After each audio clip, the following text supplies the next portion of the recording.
Welcome to High Strangeness, where we ask questions and explore all that is strange and unexpected in our reality.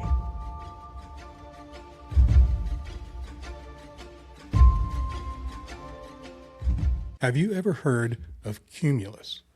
Well, you will. It's a system that builds a digital architecture around memory. So what does that mean? Well, we're going to find out because today I have with me the CEO of Cumulus, Alexander Josephson. Alexander, can I call you Alex? Yeah, I like Alex. Wonderful. Alex, how are you doing, my friend? How's things going? I'm good. It's Saturday. The weather's changed in Toronto, Canada. It's warm again. My two daughters were up at 6 a.m., so I'm bright-eyed and bushy-tailed, as they say. Happy to be here, Tony. Thanks for the invite. Yeah, I think it's going to be a fun conversation. Ran across what you're doing a short time back, and I started thinking about, wow, this is something that would be fun to share with people. I typically talk about all things strange and unexpected in our reality, but also I cover things that are just different. Maybe people go through life and they think about things a certain way, but there are better ways or different ways to think about things. And so this will be a lot of fun. Alex, as we get into this... I also appreciate your perspective on trying to find different things. Let's get into something that people probably don't think much about or take for granted until something happens in their life. Mm-hmm. And that is memories, history, and all that sort of thing. So I'm going to start off with just a few questions, and then we're going to get into Cumulus and what you have going on. Alex, in your mind, what is memory and where does it come from? Well, I think in the context of Cumulus, it's about coming to grips with the fact that we're mortal. And memory is also an oral tradition.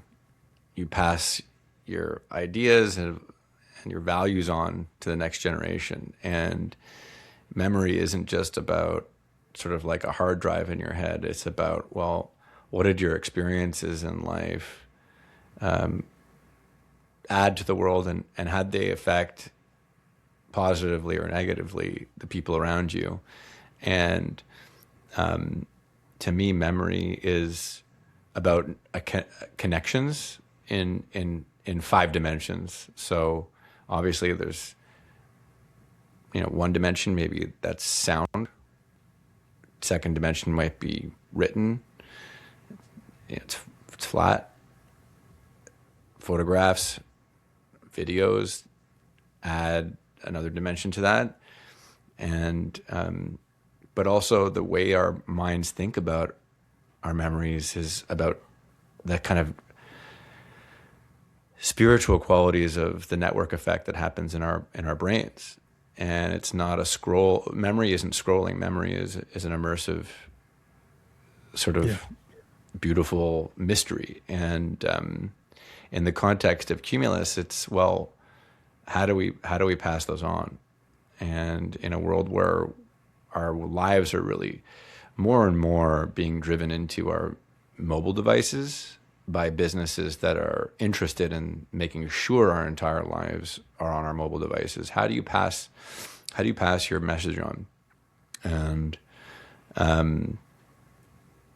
that became very important to me in the context of my family and paying respect to my ancestors, and particularly in the context of my father almost dying during the pandemic. And so these memories flood. And the question is, well, will they die too? This idea of memory, there's 3 deaths. Your body dies. There's the last time someone visits your grave, and then there's the last time someone utters your name. And if they're not uttering your name, it means that, well, whatever lessons you learned in life and whatever positive experiences or negative experiences or achievements in life, they're not being passed on. And the world's probably a better place if people who care pass those things on. I love that.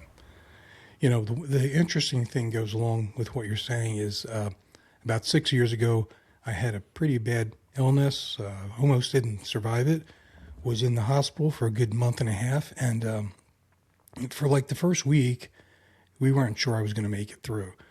And my wife said to me, what, she could tell I was concerned. She says, it's okay. And I said, no, you don't understand. I'm not worried about dying. I'm not even afraid of that. I said, I'm worried that my grandkids will never know me, that I will be forgotten. I said, I don't want to be forgotten. I have so much love for the family. And that's the piece that people move on and they forget. That was the most important thing to me at that time. And I feel like what you're talking about dives into that. It really does.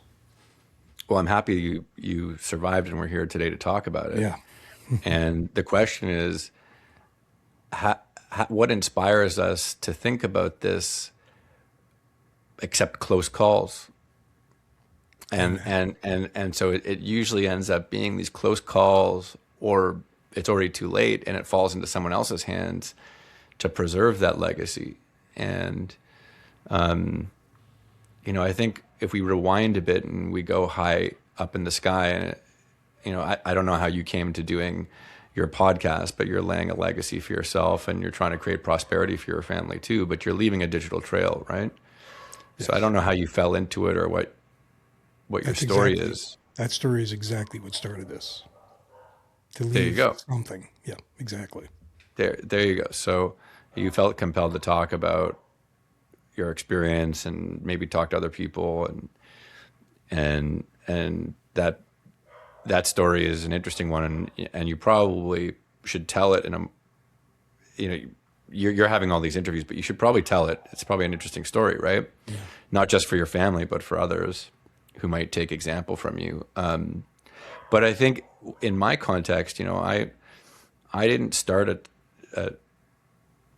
a technology company around memory and legacy preservation. You call it a death tech platform. Some people kind of poke fun of me. Oh, you're the architect of death now, because I actually started in architecture, and I wanted to be an architect since I was, I guess, 7 or 8, when I drew a castle for a girl I had a crush on and discovered that architects draw buildings. So, and then from there, I became an architect. I studied all over the world, lived in Rome for 6 years. I almost had a 4th degree in architecture in London, England in 2011, but dropped out. So I guess the common thing I have with tech founders is I'm a dropout, but I'm a licensed architect, and I have an architecture firm with 26 people, and it's called Partisans in Toronto, and we do work all over the world. And the question was, what as architects are we doing? What are we designing? We're building experiences and spaces and trying to make the world a better place, trying to make sure that we have a world that we're proud of, cities that we're proud of. But Cumulus came about because of really 3 things. And I don't know about how you came to your podcast, but I'm sure it wasn't just one thing.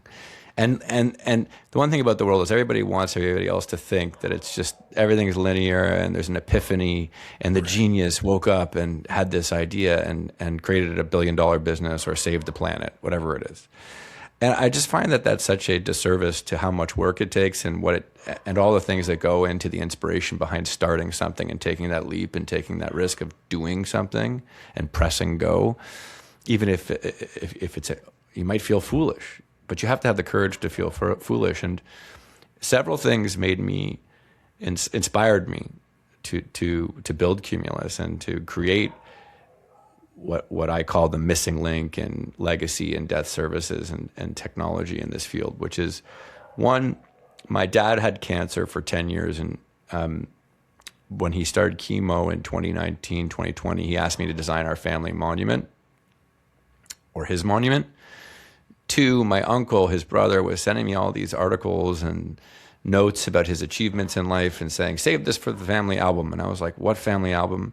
And on top of that, these 2 people are putting all this pressure on me, a person with a business. I'm pretty busy. Not that my cousins and everybody else in the family aren't just as busy, but probably I'm one of the few with their own business, and a significant one at that. But they were putting all this pressure on me to deal with it. And funny enough, as I got into the industry, it's mostly wives and daughters who end up saddled with the burden, depending on the makeup of your family. But the third thing was, well, actually four things. The third thing was a real estate developer who I'd worked with and become friends with, who said, Alex, you're a magician with bricks, but what about bytes? Everything's going digital. And you're a brilliant man and a friend of mine, and I just want to know what's the future for you? And I didn't have an answer. Park that. And then my wife, who I met later, just before my father, what you'd call the kick in the butt that you may have had, this brush with mortality. That was kind of like the end. That was kind of what pushed me. My father, while he was on chemo, eventually got COVID. And it was like a pretty certain death sentence because he was pre-existing conditions, comorbidities. Everything statistically said, like, you don't have a chance, man. And, late 2021, you had really virulent versions of COVID still. It was it's what caused the hospitals to become overwhelmed. And they were overwhelmed when he went in. And when he went in, just before then, after working on his monument, there was just this huge dissatisfaction with what designing a piece of granite might look like. And I was really focused on really a virtual monument, like a place that our family could visit online, like a website that was digital and immersive, that was beautiful. And I actually challenged myself to build something poetic but digital. And the hypothesis was you could create an extraordinary experience online that wasn't a sort of like terrible social media style scrolling experiment. And I was inspired to build this by those 4 or 5 experiences, solving a problem that my family had. Mm-hmm. And then my wife saying, like, why wouldn't the whole world want this? And she encouraged me to build an investment deck. All the while I'm managing an architecture firm. And then, I built this idea and raised the money and did a TED Talk in Boston, all while at my father's bedside in the hospital, eventually the ICU, and him being intubated. And I was able in that 2022 spring to raise enough money. I was really blessed. AliCorp in New York, Kevin Ryan stepped up to invest in the company. So did Park Lawn, which is one of the largest death services companies in North America. They own 300 funeral homes and cemeteries across North America. And a few angel investors came to my bat. And lo and behold, we gave birth to Cumulus, a next generation memorialization and legacy building platform. And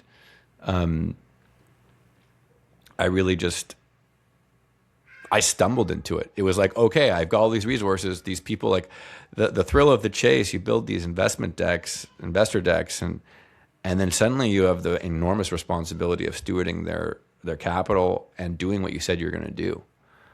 And I built it, and I had help from my COO, Sasha, and CTO, Corey, and my wife, who was also in venture, and my entire architecture firm, which helped design the experience.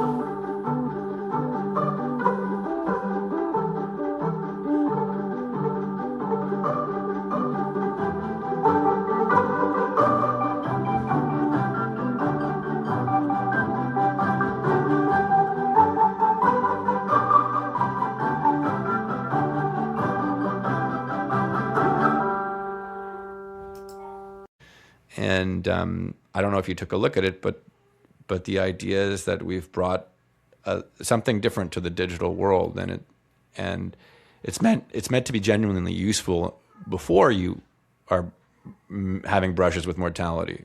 Yeah. But if you do, being able to use the network effects of collaborating with dozens and dozens of people, families, friends, cousins, to make that mountain at that moment easier to climb. Whereas right now, there's no other platform that allows you to do that. And the idea is to build something beautiful. Yeah. That you leave on. I love that. I'm sorry you went through that experience, but it's moments that make so much, right? For you and wherever this goes, it's those kinds of moments that create something and that spark. So maybe it's necessary sometimes, unfortunately, to have those experiences in your life. But this is amazing. You know, Alex, it's funny to me. I don't know if you're a Star Trek fan. Oh, I'm a big sci-fi fan. Like, I don't think I would have done what I did if I hadn't been a sci-fi fan or Right. like had interest like that. Like, I see all the stuff behind you on the wall, like Yeah. astronauts. I mean, I think, yeah. It's a great place for your mind to go to think and to develop and to just enjoy. But you know, A Star Trek, holodeck of your memories. that's exactly what I was going to go to. I remember thinking when I watched Star Trek, Next Generation, I loved the concept of the holodeck, but I always wondered how would they get the details? Where would they come from to create that atmosphere that could be recreated? It seems like what you're doing is a precursor to generating moments and times from multiple aspects that can build an experience for somebody. Would you agree that that's kind of like what's happening with what Cumulus will do? I think it is doing it. It allows you to have a profound, immersive experience of the most important moments in your life in any multimedia format in a way that no other technology gives you, and it's intuitive, right? Like you upload this information into the platform, and then the holodeck, the cloud experience, which you can also manipulate. I don't know if you used it yourself. Not yet. I can show you how it works if you'd like, but you get this amazing immersive three-dimensional cloud of your memories, and you can curate it, you can share it, you can comment. It's all active. It's not just this kind of like what I'd call Magnificent Seven and scrolling. It's Right. more profound, and it's meant to be more profound. It's meant to be slower. It's meant to be less frenetic. It's meant to be positive. It's not a social media network. It's supposed to be a safe space and something that's built in the equivalent of digital granite, so that you can be sure that when you've purchased it or earned into the perpetuity plan, that the trust, the financial trust we want to build to back the company, will maintain that platform forever. And in some ways, like Star Trek, there's this possibility of living forever, or passing it on, and grappling with infinity. And wouldn't it be interesting to be the first forever company, a company that wasn't interested necessarily in just short-term financial gain, but was interested in a trade with customers where, hey, yes, of course, there's a component of commerce, but there's also a genuine structure there to maintain the service for them, just like an endowment would for a cemetery. And that's how cemeteries live on forever. They have financial endowments, and that's the model of what we're trying to build, except it's digital. And I think that you have to find, I think you have to find your way. I mean, people memorialize themselves and save their memories in different ways. They build albums, but the question is, like, as your family blossoms, you're part of just an enormous tree. You think you're part of the beginning, but you're not. You're somewhere right now in a continuum of hundreds of thousands or millions of people, and that connectivity, I think, is really important to recognize, but also the fragility of all the artifacts that whether they're physical or more abstract, locked in your brain or in your phone. How do you share those? How do you unlock them? And how do you try to ensure their perpetuity? And that's what we're trying to achieve with the platform, but also just make it so beautiful that you want to visit once in a while. Yeah. I mean, I think I can see this being something that will be just a necessary part of families. You know, it's genealogy, things like that have become more popular in recent years. And I think it's another way of trying to capture some of those things. You know, there's a lot of longevity talk and there's a lot of technology between AI and different things about extending people's lives, but we're not there. We have people that we're living with today or that have recently passed. And how do we keep them alive without tools like this? So, yeah, I think that's amazing. But what does genealogy in the end say about you? Where you were born, when you were born, maybe there may be a newspaper article saved, Right. but fundamentally, it's a very superficial understanding of a person, and we're so much more than those things. We're the letter to our kids that we wrote in 1978 before going on a romantic vacation, just in case the plane crashed. Right. You know what I mean? Like that. So we're true. so much more than this sort of trivial genealogical relationships. I mean, even I find those interesting too, but I find the stories much more profound. Like you seem to not want to tell your complete story, but I'm going to draw it out of you. You know, like what did you go through? You know, like it inspired you to start a new life. Like, what was it? Yeah. Are you asking me this question right now? Yeah. I thought you were like asking people to No, I think. am, because this Hey, can be yeah. a trace for you. Yeah. We'll I mean, put this recording on a cloud for you afterwards, because I'll yeah. give you a perpetual account. But what happened to you, if you're comfortable sharing? You know, like Yeah. how did it make you feel, and how many kids do you have? Like I don't know, like Yeah. just Well, put I it all mean, out there. I've got 5 wonderful kids that are the most Wow. important thing in my life, and they're all grown, and now I have grandkids. And so, Whoa.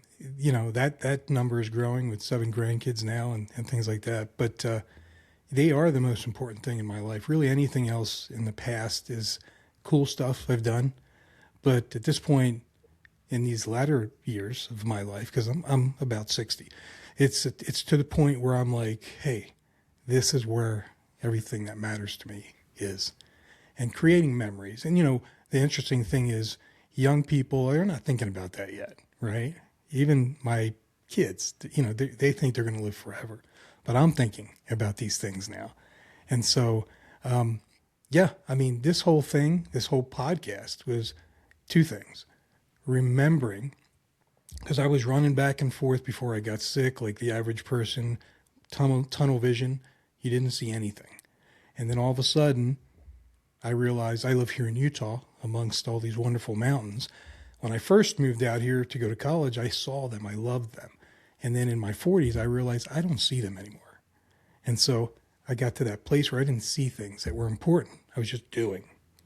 And after I got sick, I started to remember to start ask questions again, to start having that inquisitive mind. Remembering when I was a young person, I wanted to know why things happened, how people thought, what their experiences were. So that, coupled with, hey, I want my grandkids to know me, because I'm the guy who takes all the pictures, right? When we're out doing family stuff, and I'm never in the pictures. And I'm sitting there thinking to myself, they're not going to remember me because there's like 5 pictures of me. So how do I change that? So I wanted to give them something that they can go back and say, wow, he's a weird guy he used to talk about these things, but I can watch him. And so, yeah, that was kind of like the genesis of this podcast for me, is to just create another reality that they can see me, that they probably wouldn't have had the opportunity any other way. So if that was your question, like the genesis at this point in my life where I took on some of these things, yeah, that's kind of what it was. Can I show you a cloud that was created for a man that had 6 sons and had 32 grandchildren and 9 great-grandchildren. Wow, yes. Are you a golfer by any chance? No, not yet. He was also a golfer. I was like, maybe you have that in common too. Not yet. It's not up to this point. I'm fragile these days, but in the past, Oh, you are? well, yeah. I mean, I've got osteoporosis and stuff from the sickness because I had 3 years of pretty intensive daily chemo. There you go. So you had cancer. Yeah. So the thing is, for golf, it wasn't violent enough. I'm a football guy, right? It wasn't violent enough. It just wasn't. Now I'm thinking about it more since I'm kind of fragile. But anyway, yeah. Well, I'm so happy that you survived and that you were inspired to do this and we're having the conversation. So what you're seeing, I don't know if you see my screen, but I see it. you know, speaking of sci-fi, a lot of people have sort of accused me of building the Minority Report of memories and legacy, or it's like a Black Mirror episode. But what you see here is you're immersed. This is the core of the product. You're immersed in what is sort of like the tesseract or cloud of this seemingly infinite number of shared saved memories, whether they're recordings, images, video, websites, and also places in the world. So this is the website, cumulus.world, and you can learn all about it here. And there's a video. And it's really, you log in, and I'll show you that cloud that I was talking about. So Alex, as you log in, it's sort of familiar. You see these cards. As you're pulling that up, though, let me just say my first initial thought as I saw, and I've seen this already, meaning the front, that last screen that you had with all the pictures, the collages. Yeah, the website, yeah. It really makes you, what I see when I see that is I want to reach out and grab one of those and say, open it up for me. And I feel like this is what we're going to be talking about. Because it makes you want to just pick one of those and say, oh my gosh, I remember that moment and I want to see it. Anyway. So this is a man who lived 96 years and totally self-made, wildly successful children, and this is his legacy. And these pictures go back 100 years. Some of these pictures, these are notes from his wife, instructions for the kids, because she worked as a nurse while he was hustling to build a family business, and the kids needed to do chores, so she left these beautiful notes every day for them to do things. And they all came together and built this. And of course, it happened after the fact. Cumulus wasn't available years ago to do this before. You could start this now if you wanted. But I think what's really important is this also has condolences, and you can comment on these things. The actual obituary for him, everything is here: websites, videos, the actual text from the obituary that you can read, the website from the obituary. Websites are only alive as long as that link is alive, whereas on a Cumulus, once you save a website, it's saved forever, and you can visit that. So it's a very different kind of flower. And then this person's ashes were scattered in Toronto at a family plot, because a lot of people are getting cremated now, and they're not even getting buried anywhere. They're getting scattered somewhere. And this man was an avid golfer, so his boys scattered his ashes at the oldest golf course in the world, at the bridge on a river. And it says here, this is where his ashes were scattered by his sons and their names. And you can go right there and you can see it. And, you could go to Street View if you wanted to see the actual spot. And there's just something profound about being able to save these things. And, and you can change the way this is designed. You can use a lot of agency around how the customer can design it, but also, like, when the moment comes, you can just press autoplay at a memorial and it'll play the cloud for you. And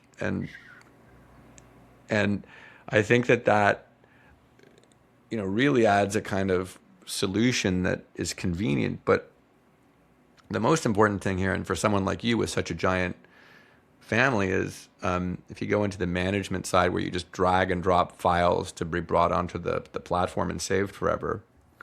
This family has 80 people as administrators and contributors. Wow. So this continuity, they also have their arrangement partner for the cemetery that they're buried in, the family plot, the contact information. You can save places. You can write a story. If you did a book, a lot of people do videos and books and all these things, genealogy. Where do you save all this stuff? And the idea is that Cumulus isn't necessarily the genealogy platform. It's the place where you put that genealogy to pass it on. Otherwise, you leave that to these other companies. And those companies don't necessarily have the same interests you have in mind. And right.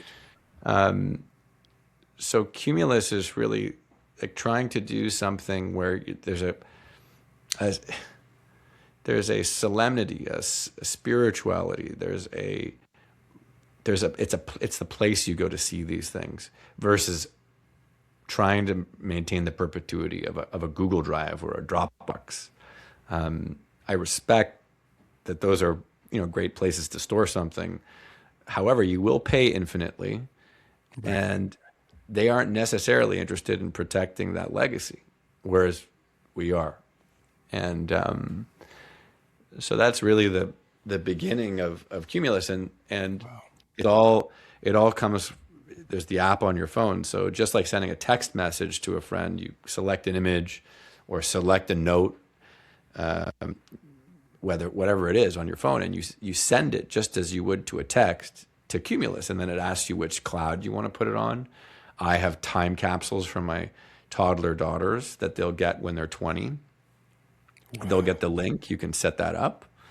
And the idea is that this is just purpose built to, try to make the world a better place, try to maintain these memories, deal with grief. I mean, for me, building it was, like, if we talk about grief, I've talked to a lot of grief podcasts as well. Just like, how do you deal with grief? And for me, when I was told my father was going to die, you already go through kind of grieving. When you're told that, you already start grieving because there's this, you just experience this. And building something, creating the archive and building Cumulus to honor him was cathartic. And it was, thank God we're lucky he survived. But had he not, I think I would have been set up probably better than most, because I had this outlet for my grief, which was I was building this temple to our family, and this sanctuary. And I think that Cumulus is the sanctuary for families, and maybe others will find catharsis, release, relief from building a cloud for their family too, but also knowing in advance that you've already started the process.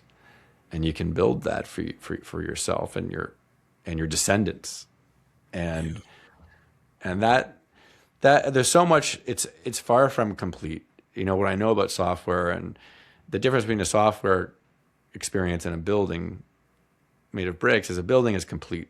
Even if it wasn't a complete idea, it's complete. You're right. Whereas software can evolve forever. So I feel like I'm just scratching the tip of the iceberg on this. We can add genealogy, we can add family tree, we can add so much to this platform. But I think to begin with, we're more interested in liberating and connecting families again with their memories together, and doing that in a social way. And then we'll get to the things like family trees and yeah. Hi, thanks for watching. Please like and subscribe if you haven't already. Now, let's get back to the show. This is Alex. Powerful, man. This is really, really cool.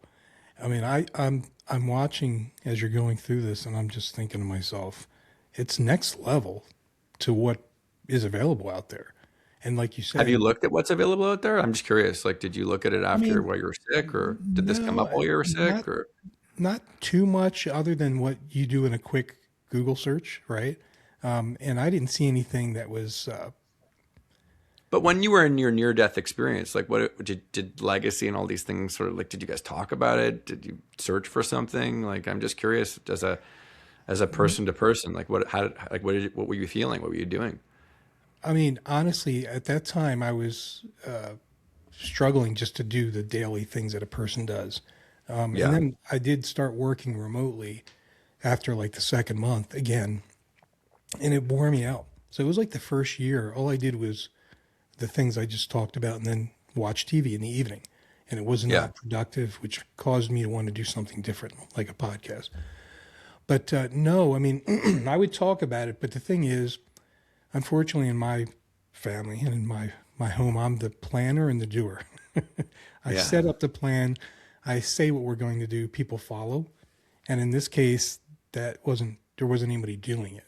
So even though we would say, boy, we need to capture this stuff, like it was just a statement. And, unfortunately, different people have their strengths and stuff, but that was kind of the situation in my house. There was not anybody saying, I'm going to make this happen. And part of that's because my wife works too. And so we both were just super busy, and she was dealing with me at the same time. So no, not too much. So what we're going to do is we're going to set up your Cumulus account. All We're going right. to do that right now. And then what you're going to do is you're going to put the emails of all your grandkids, everybody you're related to, into it. It's going to take us less than 3 minutes. Okay. And then it's going to be up to them to do what you said you wanted. And it's going to cost you nothing, because I'm going to give it to you as a gift, as a courtesy for having invited me. And then I only ask one thing in return, which is, tell me what I need to do better to make it better, so that people in your family will use it more. And if I'm doing something right, tell me what I'm doing right. That's the only thing I want in return from you. And I just want an update from you. You got it. Amazing. Agreed. Agreed. I mean, Thank you. you're welcome. But thank you for inviting me. And I love these stories because they're so human. And we all are, like that old saying that there's only two things certain in life: death and taxes. Yes. And the suffering we go through in silence alone is enormous. And I can't imagine what you've gone through. So if I can help bring your family together and help you in achieving what you've decided is important to you, your legacy, and it would be a pleasure. Thank you. I really appreciate that. That sounds great. And I don't know what to say. Thank you very much. And we will continue to talk about all the things you're doing, because I love your mission here and I love what you're doing. And it reminds me of something I saw in a movie. I mean, it doesn't remind me of that, but I'm thinking of this right now. Have you seen Blade Runner, the movie? Oh, I love Blade Runner. Yeah. Well, there's this part where the female character says to Ryan Gosling's character, they're talking about memory. And she says, memory, they think it's all about more detail. But that's not how memory works. We recall with our feelings too. And this is what's so cool about what you're doing. You're going to be able to help people remember, see it, feel it, experience it, and then remember those feelings. And that's that multimodal way to hop into that moment that happened in the past.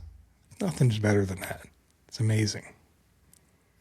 Yeah, I believe that people, there's a reason biographies are the most popular form of literature, if not one of the top 5 most popular forms of literature. People are engrossed by other people's stories, whether they are significant or not. Everybody has their opinion of what's significant or not. But I think that on a fundamental basis, everyone's lived a life worth speaking to in terms of lessons and experiences. So this is I would say, accessible, cost-effective, and easy way to be able to have that pass on. I don't know about the detail. I think that we associate memories with senses, smells, music, other memories, words. We're not a filing cabinet. Right. We truly are this. I mean, if you're into sci-fi, we really are this quantum of different dimensions of experience, Yeah. and it's the connections between them that form emotional or resonant memories, right? Or what creates a memory. It's never just like this linear equivalent or quantification of a life. You can't even quantify a life in words in a biography because it's linear. You have to describe the parallel effects, the smells, the tastes, the imagery, the sounds. I mean, it's like you need all of those things to form an identity or someone's identity. Yeah. I know that my father's grave wasn't going to capture his identity, which is how I got where I am now. Like I knew that a piece of stone wasn't going to tell me that he earned himself a PhD and an MD and loved lemon custard pie and cooked and, could get frustrated with his kids because he was thinking a mile ahead of them but he was very loving and, like none of these things are captured in a piece of stone. So true. So true. I was going to mention something that I saw earlier, a survey, 2019, that was done, where they said in America, and it's worse outside of the Americas, 35% of people don't know anything about their ancestors, past or grandparents. That's huge. 54% can't name four of their grandparents. All four of their grandparents. Yeah. Oof, that's a crazy number. Crazy numbers. This is a way to help. It also must make people feel very disassociated and isolated and I think a lot of the psychopathy, like the negative things we experience in life, are from people's disconnection to each other. Yes. That we have, I don't want to dwell on the negative, but I think the more we can understand our pathway of how we got here and maybe pass that on, lessons can be learned, positive lessons, even through hardship. And Cumulus is not priced in a way to make it inaccessible. It's basically, it's interesting, like a lot of people in North America are no longer being. I keep on talking about death because I'm so mired in it. But when you were being treated, did you think about what your arrangements would be? Did you even get your plans done? Almost. But you didn't do it. I didn't do it because I just tried to be optimistic. At some point, I said, I'm going to make this work. But sure. Yeah. But now that you're alive, you still don't have it. Exactly. But this is the big thing. Yeah. This is the big thing because if we don't do it, the impact on our kids and our spouses is enormous because then they're guessing, and the guilt from guessing is terrible. Yeah. And the responsibility of guessing is enormous. Whereas if you actually say, like, listen, this is what I want, and then go and see how much it costs and figure out how to pay for it, then they don't have to worry about it. They can just grieve. Yeah. And they don't have to feel like they didn't do right by you or honor you or whatever it is that they needed to feel to and I firmly believe that you have to say what you want while you're alive. And the issue today is that people can't afford arrangements. Like, most people can't afford to be buried in a cemetery anymore. Yeah. I mean, 65% of people are getting cremated in North America. That's on its way to 90% soon, just because the cost of being in a cemetery, at least as a casket, for example, buried, is enormous, especially if you want to be in a convenient location. Like, beautiful beautiful urban cemeteries are few and far between with excess. Yeah. And so it's, you're talking about sometimes 5-6 figures for your, the whole kit and caboodle. And that's a big, now you can buy insurance for it. You can slowly pay into it while you're, again, you're 60, you could be 30, 40 years away. Right. Right. So a little bit every year goes a long way. If you can pay into an insurance policy that pays out, all of your arrangements are taken care of, and your family doesn't have to worry about it and feel like they're transacting in the moment. And that's what weighs on funeral directors and people, which is that they're transacting in the moment. And if they could put their wishes on Cumulus and what they have and connect to arrangements partners, and if we can encourage people to have at least a thought about what they want, it takes the burden off of everybody else. Like, I know what my parents want.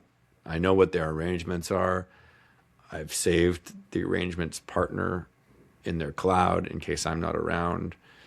There's access to that through other people in our family. So there's no guessing. No one has to pay for anything. That's not the norm. Right. It's not the norm. Only 65% of people over the age of 65 have their arrangements figured out. The rest, it just gets lopped onto whoever's left picking up the pieces. And, I only learned this after entering the industry innocently. I stumbled and fell into it, and no, on the one hand, by engaging in it, you admit your mortality, but maybe admitting our mortality is actually a healthy thing. Yes. Well, and the thing too is, most older people will say what? They'll say, I don't want to be a burden on my children.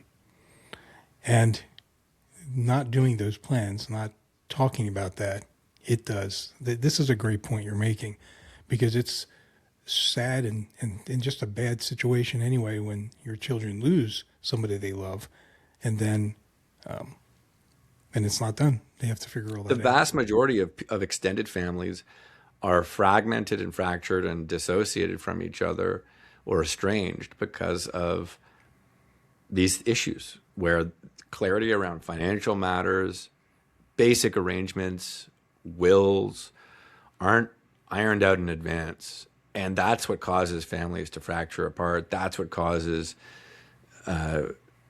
paranoia around greed.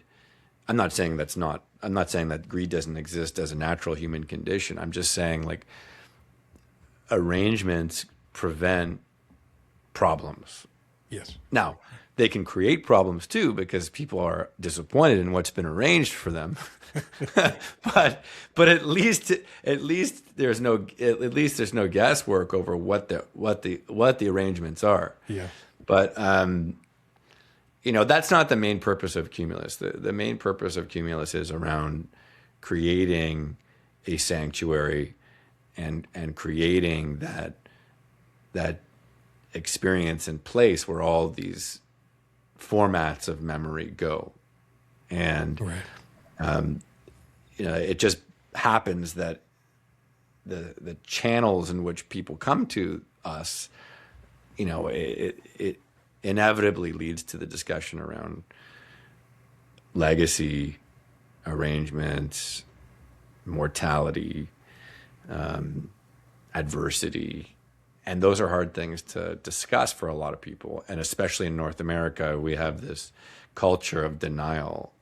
We even think we're going to, eventually get to the singularity and live forever. And we can have a philosophical discussion about whether that's a good or bad thing. But other cultures around the world celebrate ancestry in a very different way and acknowledge mortality in very different ways.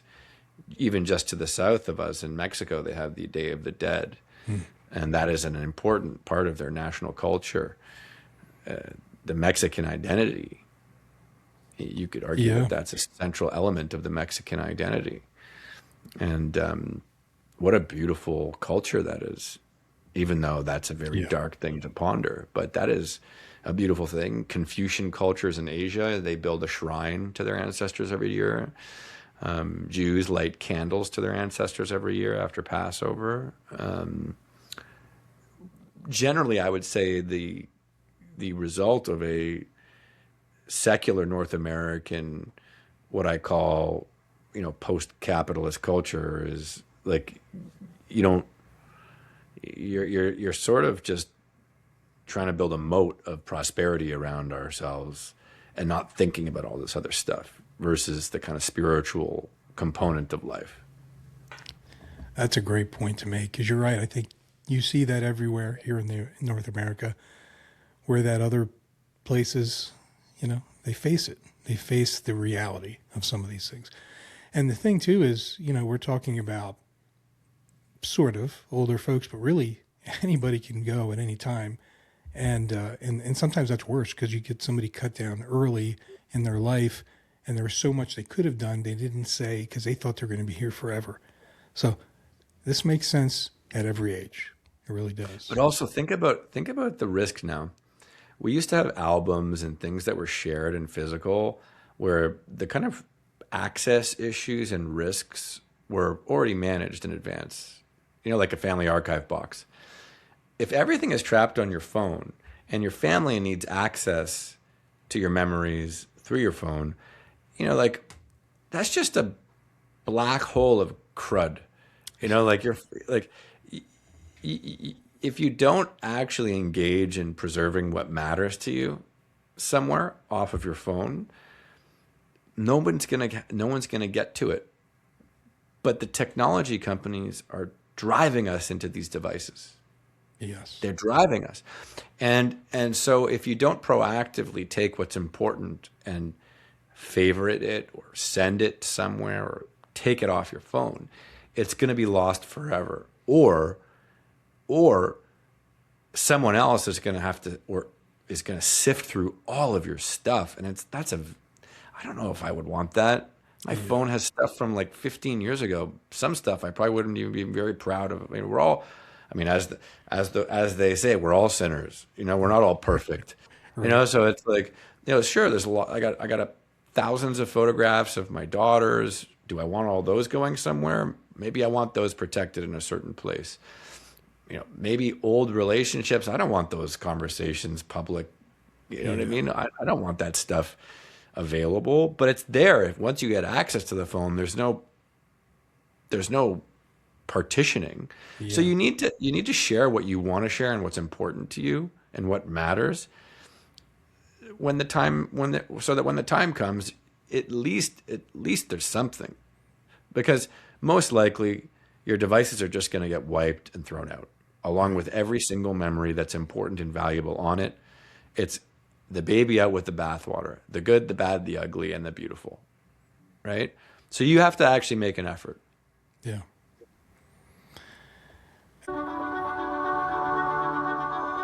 Cumulus is a next-generation platform for age-old rituals, preserving memories, grieving loved ones, and celebrating life.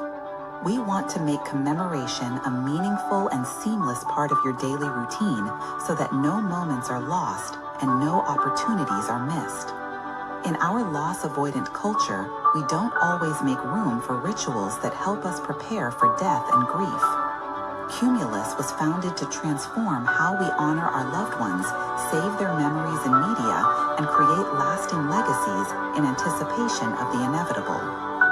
Our digital architecture mimics the process of memory itself. This collection of memories and the media that convey them belong to you. That's why we designed a platform that puts you in control. Cumulus is securely encrypted with fine-grained access settings that allow you to decide who can view your posts and contribute to your memory clouds. As a subscriber, you own your data in perpetuity. Cumulus ensures that future generations can experience your voice, stories, and ephemera for years to come, and that your legacy will be managed by hand-picked confidants, not a faceless company. At Cumulus, you are the client, not the product.